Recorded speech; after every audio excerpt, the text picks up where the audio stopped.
Go ahead, put it on real tight. Hope you brought your best tonight.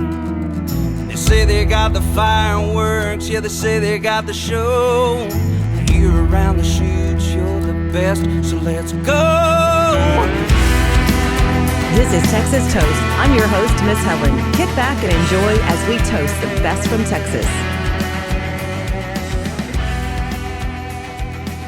Welcome to the Texas Toast Podcast. I'm Miss Helen, along with someone that I am ready to dig in. I'm not going to waste any time. It's Drew Fish with the Drew Fish Band. Hey, Drew, how are you? Doing well. Thank you for having me on. I appreciate it. Well, I was so excited when we got word that you were coming on the podcast because I've been a big fan of yours from, way back. Like Flood is like one of my all-time favorite songs.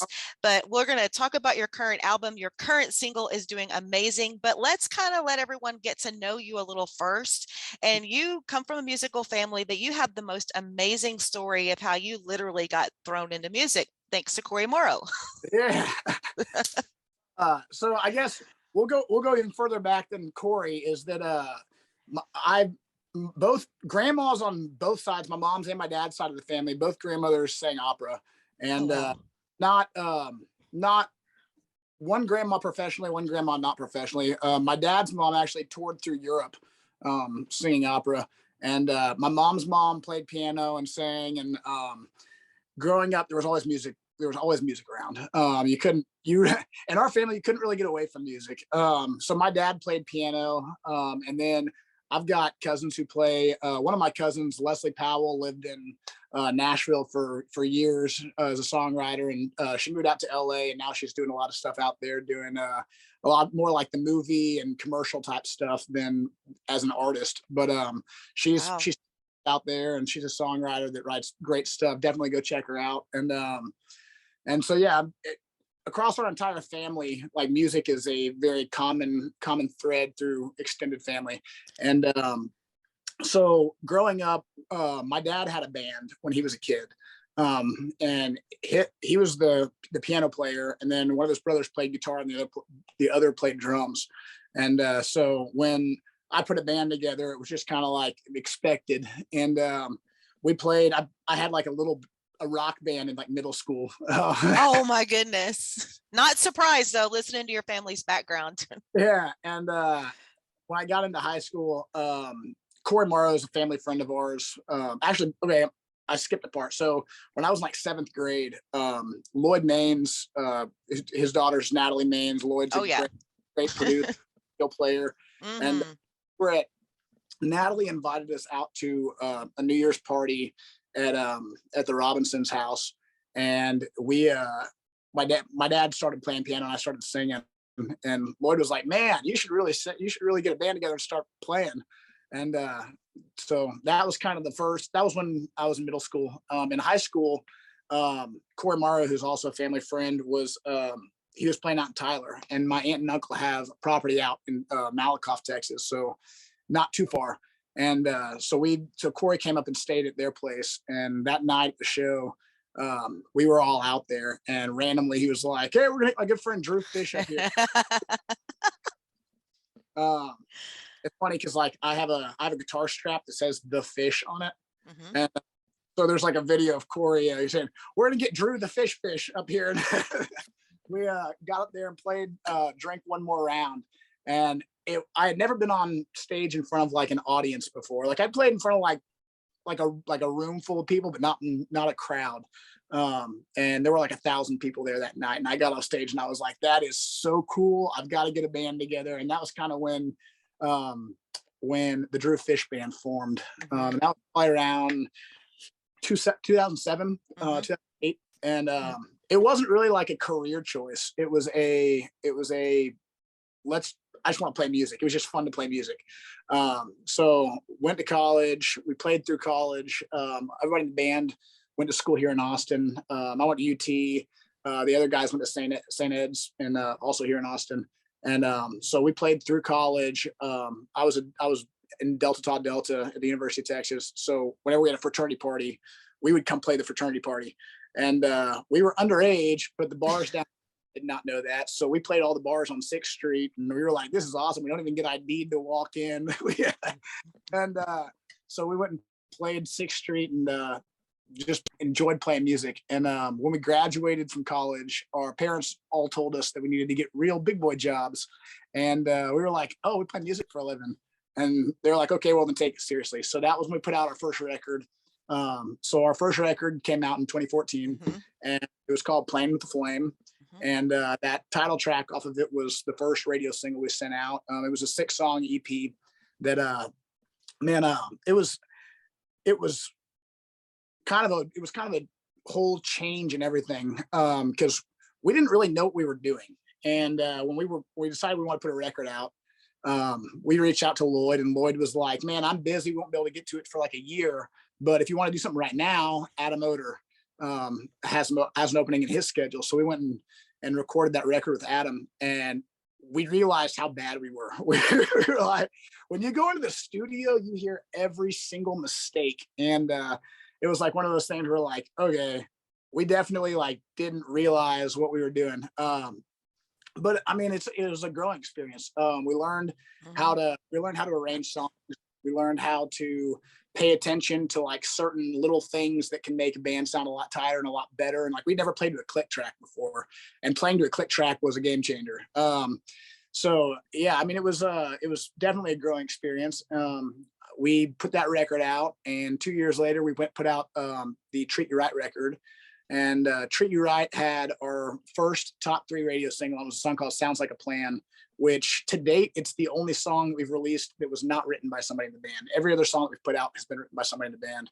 And when we were going into the studio to cut that, so that was like 2016, I guess. It was like January 2016, Curtis Grimes had just moved to Nashville. And he like, when I say just moved to Nashville, he moved in like January 1st. And I got there January 2nd. And was crashing on his couch. There were like still boxes everywhere. And he was like, I think on a mattress on the floor, and I was sleeping on the couch. And I went out that week and went and wrote with guys, but he came back and he was like, dude, you got to check out this song that I just wrote. And he played Sounds Like a Plan. And I was like, if you're not putting that on your record, I want to cut it. And he ended up not recording it. So we put it on our Treat You Right record and put it out to radio. And it was our first top 3 radio single. What's kind of funny about that song is that our first top 3 radio single was a song that Curtis wrote, and Curtis's first top 3 radio single was a song that I wrote with him. Wow. The first top 3 was a song called Irresponsible, which, I mean, that's a whole nother story. Well, but yeah, so but we put out the Treat You Right record, had Sounds Like a Plan on it. We followed Sounds Like a Plan up with Living for the Weekend, that also went top 3. Love that one. Yeah. Single after that was Flood, which was our first number 1. That song, there's something about that song. It's like I couldn't wait. Like I would sometimes just punch it in just to play it on my morning show, just because I wanted to hear it, because you can do that if you're the morning show host. But yeah, I've always loved your music, and your current album, Wishful Thinking, of course, your current single that's out right now. Everyone, if you haven't heard it, you got to take a listen to it. It's called Another You. And I looked at your stats this morning. It's 18 on the Texas Country Music Chart, 20 on the Texas Regional Radio Report, and 17 on CD Extraction Texas, and still getting spin ads. So I look for that to really move up. So tell us about that song. So it's off the Wishful Drinking record. I'm sorry, Wishful Drinking. See, I did too much drinking last night. But yeah, we put out the so Wishful Drinking. We released that record February 7th of 2020. And whenever, for people that aren't like in the music industry, when you put out a record, like everything goes into the record. You are 100% behind pushing that record. When you're booking shows, you're focused on promoting the record. Everything that you do is about getting that record out there. So when you put all this energy into releasing a record, and then the entire world shuts down about 3 weeks later. Right. Wow. So it was interesting because we didn't know what to do. I don't think anybody knew what to do. I think the entire industry was kind of flipped upside down. Yes. And we record, and we'd already released a couple songs to radio off of it. Better Place was the first single that we sent out off of it, and that went number 1. And then we had what I think we released Devil You Know before the record was released. I think Devil You Know, I want to say, was in like the top 10 when the record dropped. And so Devil You Know went up to number 3 on the charts too.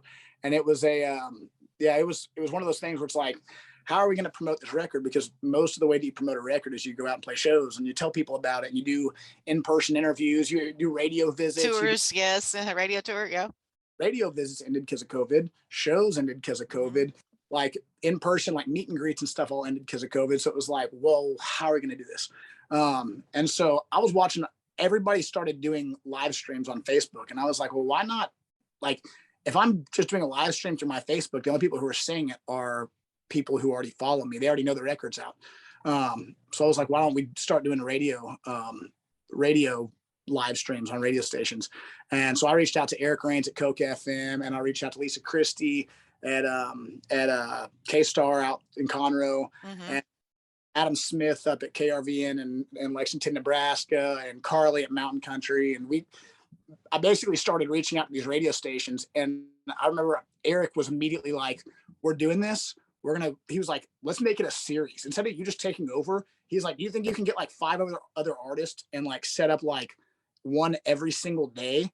And so I set up the first 5 for him. And I figured that since I already had a couple other radio stations, I pitched the idea to them. So I think it was Kylie Fry, David Adam Burns, me, Curtis Grimes, Wynn Williams.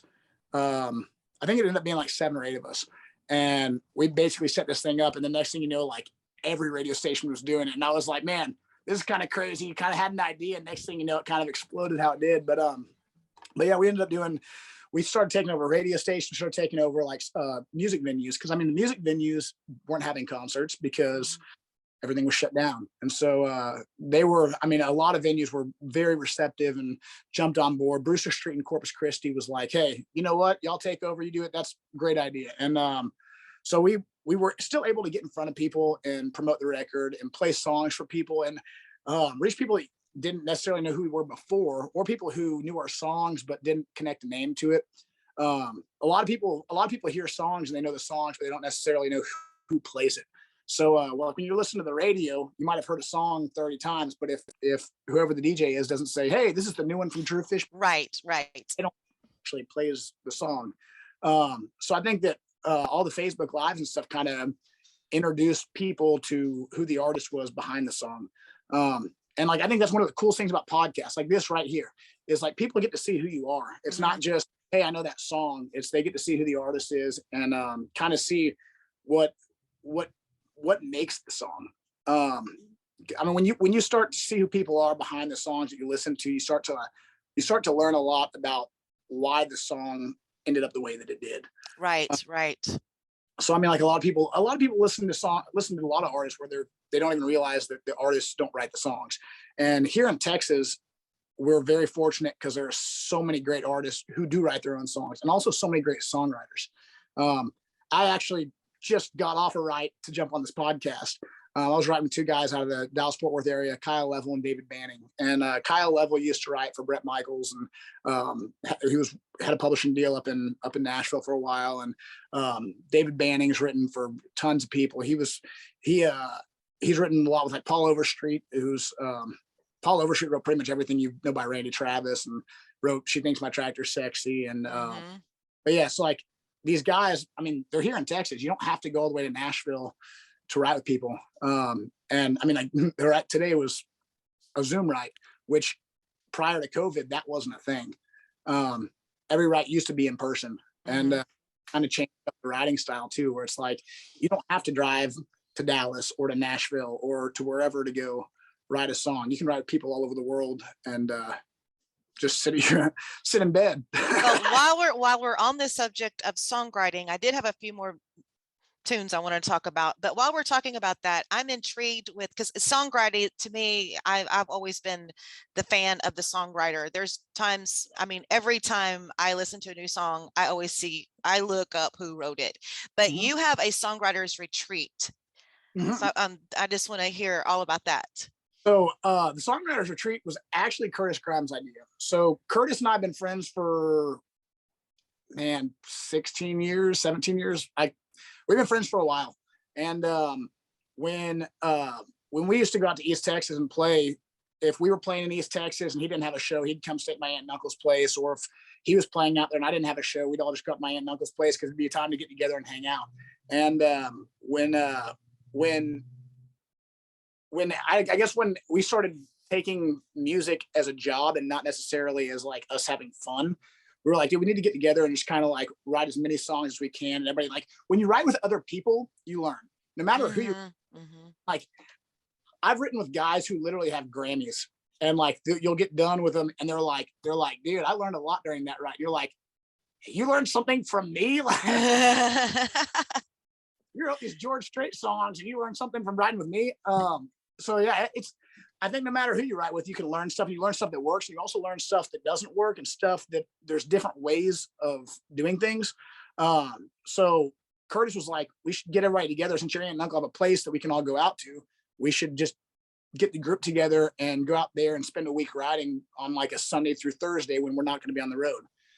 So I put the songwriter retreat together, and it was the first one was like Curtis Grimes, Lennon Hughes, who's with the Wilder Blue.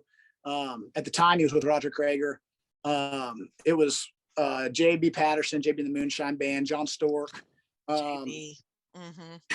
That goes back a ways. I loved him. Yes. Yeah. Okay. Like the original one was a blast, and we got done, and it was a whole lot more drinking and partying than actually getting work done. And so Curtis threw the idea out. He was like, why don't we just bring in some writers? And so the next one, we brought in a couple writers, Roger Brown being one of them. And Roger was like, dude, I know how we can make this like a whole lot more productive and get great songs that everybody can cut out of it.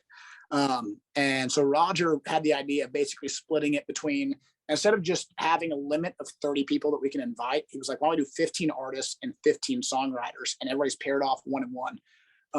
And so we started doing that, and we've had 7 or 8 retreats now. Wow. It's incredible. The riders that we get out there, it's amazing that like, it's amazing how it's grown.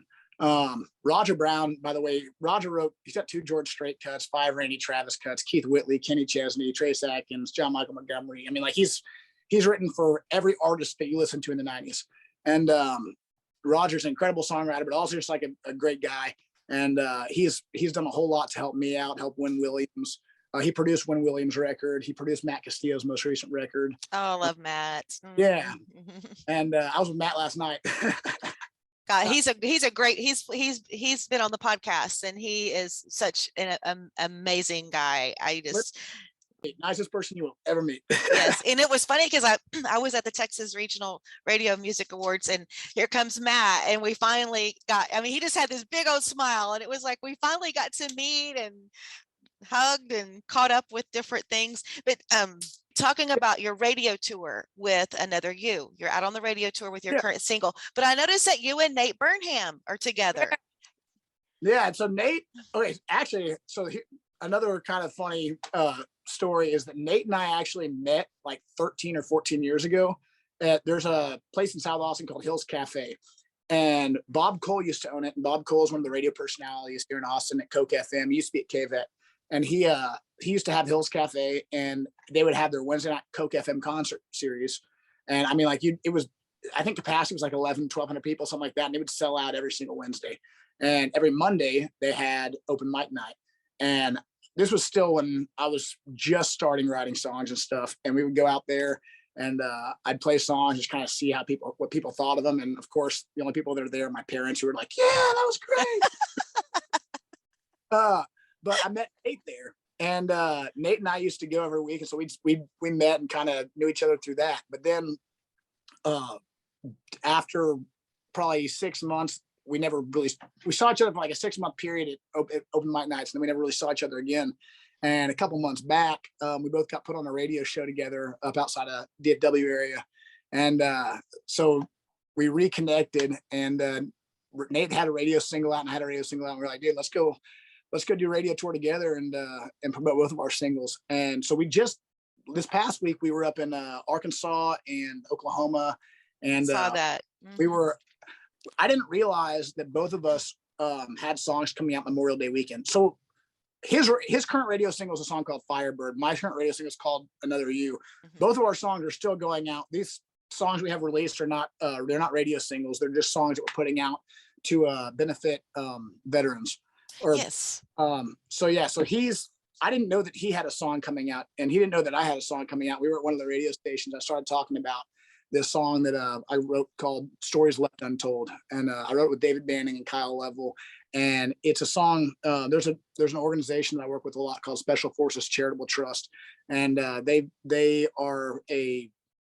benefit the Green Berets, Special Forces. And we wanted to put the song out so that we could basically have all the revenue from the song go back to Special Forces Charitable Trust and help them out. That's wonderful. Wrote the song called Stories Left Untold that is kind of it touches a lot of different things, but I'd say like the overall message is kind of more focused on like PTSD. And so it's coming out May 27th, and it's not going to be sent out to radio, but it'll get released on all streaming platforms. You can get anywhere you get your music online. And when I put it out, I sent it out to a couple of buddies of mine who served. And one of my buddies, Jimmy Welton, he owns Three Rivers Coffee. And he was like, man, you need to make a video for this. And so we decided we were going to put a video together. And I'm actually wearing a couple right here. There's One Shot Distillery. It's based out of Dripping Springs. Phil Waldron, who was a colonel, he's going to be in the video. There's Mike Shirley's out. He was a Navy SEAL. Oh, wow. That's exciting. Oh, that's so exciting. Going to be in it. Michael Barker. And when we started putting this video together, we were like, we should have the video benefit one of the Green Berets. And so we've got a guy named Justin Menchaca, who at the very end of the music video, we're going to tell his story and then have a link for people to donate directly to him through the Special Forces Charitable Trust website. And he was a Green Beret who was serving in Kandahar in 2011 when he was shot in the head and went into a coma and had a stroke. And I mean, like, it's amazing that he survived. And not only did he survive, he refuses to give up and refuses to not just keep on fighting. And he's so half of his body was paralyzed and basically couldn't use his right arm or his right leg. And they found these stem cell treatments that are basically helping him rebuild the connection so that he can gain mobility in the right half of his body again. And each stem cell treatment is $20,000. And he's going to have to continue doing them. And so at the end of the video, we're going to tell his story and have a link for people to donate to him. Oh, wow. But yeah, he is a badass. And man, it is the people who I've been able to meet through Special Forces Charitable Trust have been incredible. And like, you start to realize what these guys go through and how much they've given to serve this country. And it's honestly just very sad that there's not more awareness, I guess, but also that, I mean, I think if people were more aware, a lot more people would be giving back. But I think Special Forces Charitable Trust is an incredible organization that actually puts the money where it should go. It's not ending up in a bureaucracy. It's going back to help the heroes who serve this country. So we're looking forward to that. Memorial Day is right up on us. And speaking of some other friends of ours, friends of the podcast. Okay, so I am not a TikTok person, but I am the spirit animal of Trent Cowie. Because actually I have to tell you a funny story about Trent. Trent and Kyle, producer Kyle, they stayed at my place. We took Trent fishing, had a great time. I mean, like, he's like my little bro. I mean, I love him. So I understand and Hayden Baker, Trent, what did y'all do on TikTok? So actually Nate Burnham was part of this also. He just didn't oh my gosh, y'all should go like on tour, like a comedy tour. Left like 20 minutes before we shot the video, so he wasn't in the video, and I'm like, man. He barely missed the TikTok video, but we were so. What's funny is this whole idea was actually Jake Bush's, and then he had something. I don't remember what happened, but something came up and he wasn't able to make it, and so Jake was like, we wanted to put I hit Jake up about doing a photo shoot, and Jake was like, dude, we should just get like a big group together and everybody get together and we all do a photo shoot together and we can cross promote each other and go out and just have fun and get cool. Yeah. On social media and everything. And so we went out and did this photo shoot, and like the day before the photo shoot, Jake couldn't make it, which was a bummer, but it was Nate Burnham, Trent Cowie, Hayden Baker, and David Lewis. And we went out and got pictures, played volleyball, played golf, and there was a fire truck. And Hayden's like, dude, we should do a TikTok at the fire truck. So we played fireman and I had never posted. I never really I still don't understand TikTok. TikTok is kind of like the Wild West. I don't get it. Yes. I'm like, there's no rhyme or reason. It just kind of happens how it happens. So I posted this video and then like woke up the next day and I had like 500 comments and I was like, what are all these? What? That video like has like 100,000 views and then like over the next week it just kept on getting views. And it was us playing Fireman. And when we got done playing it, or when I guess when it was going viral, we were like, dude, we should put together like an acoustic run where we do it on like Tuesdays and Wednesdays when we're not out on the road with our bands and we can just get together and play some songs. So we did a show in San Antonio that benefited. We had $5 of every ticket that was sold go to Special Forces Charitable Trust, and then we played the next night in Conroe, and we've been talking about kind of putting together more of them. So there are more that are in the works, but yeah, we just kind of started doing these acoustic shows together where we'll go down the line, everybody will play their own songs, but then we'll also throw in some of our favorite covers and sing them all together. So yeah, I would say if we're playing anywhere near you, 100%. Anybody watching this right now should come out and go to one of those acoustic shows because it is very different from our full band shows. There's a little trash talking and a lot of fun. And but then also, if you don't follow Hayden Baker, Trent Cowie, David Lewis, Nate Burnham, make sure you follow them on social media. Oh, absolutely, absolutely. I mean, Trent and Nate are two of the funniest people that I know. And when Trent Cowie came and stayed here and we got on the boat the next day and went fishing, I mean, it was just like, he's just so much fun to be around. You can just be yourself. And I mean, granted, I have like this awesome, amazing singer, songwriter talent on the boat. And like, we have the music blasting and I'm singing to the top of my lungs. Kyle's sitting next to me, poor thing. But it's like, he's just so much fun. And I saw something last week where he put the parking cone over his head or something. That is total Trent Cowie. Totally. Not after this. Huh? I haven't seen that one. I'm gonna have to go check it out after. Anyway, well, to wrap things up, so what kind of new projects do you have? I know we've got the Memorial Day project coming out, but any new music or new albums in the works? Yeah, so we've been, I guess when COVID shut everything down, I got to writing a lot. So written a ton of songs over the last 2 years or so. And so we got a lot of content that's ready to be put out.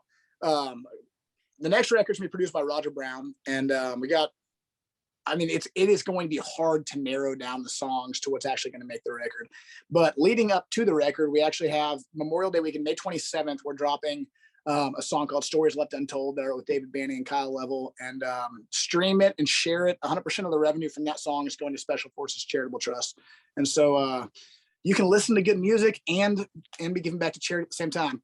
And then we also have another song that Once Another You is done. We've got another radio single already lined up to be released. And don't want to say too much about that. I will say it's a drinking song and it is a fun song. And cool. My brother said it's his favorite song we've ever recorded. So I'll just leave it at that. And that will be coming out probably, my guess is like August or so. Another You's in I think 20 right now on Texas Regional Radio. So we still have some time left before hopefully it makes it up to number one. Oh yeah, by the way, call in, request Another You on your local radio station. Absolutely, because that would be your fifth number one, right?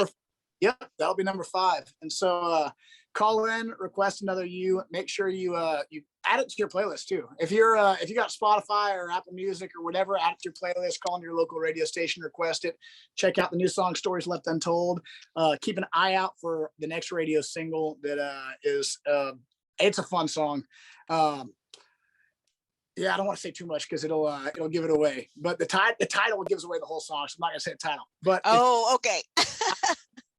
And then new record on the way, lots of great songs. The new record is going to be, it's going to have a very diverse, all music that sounds like the Drew Fish Band, but we've got like, we've never put out a waltz until we put out Every Damn Time. And we have 2 songs that are most likely going to end up on the next record that are both waltzes. We got some slow stuff, some fast stuff, a little bit of something for everybody, but I'm excited for it because they're all songs that I got to write with incredible people. I got songs I wrote with Byron Hill on there. Byron wrote Full Hearted Memory and Born Country and Nothing On But the Radio. Oh, wow. And wrote a bunch of songs with Roger Brown, 2 George Strait songs, 5 Randy Travis, Keith Whitley. wrote a bunch with a guy named Tommy Connors. Tommy's written Chris Ledoux, Willie Nelson, John Michael Montgomery. And then there's also like, I'm not gonna say, I'm trying to like not say too much. Oh, come on. We're excited. Oh, also make sure you check out the music video for Stories Left Untold that is on the way. Yes. Okay. Well, Drew, it has been an absolute pleasure visiting with you.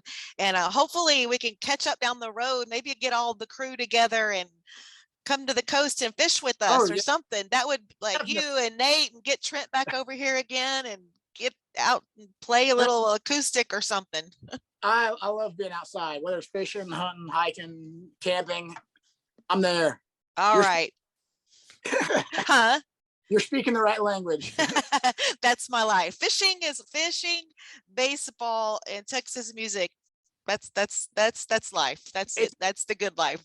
Basically, just describe Nate Burnham. I know, that's why Nate and I are just like so bonded. Okay, well, everyone, thank you so much, Drew Fish, and we look forward to the Memorial Day release and the success of Another You and more new music coming again. Thank you so much, Drew Fish. Thank you for having me on. And with a heavy tongue, she knew where I was from. As she left, I dared to say,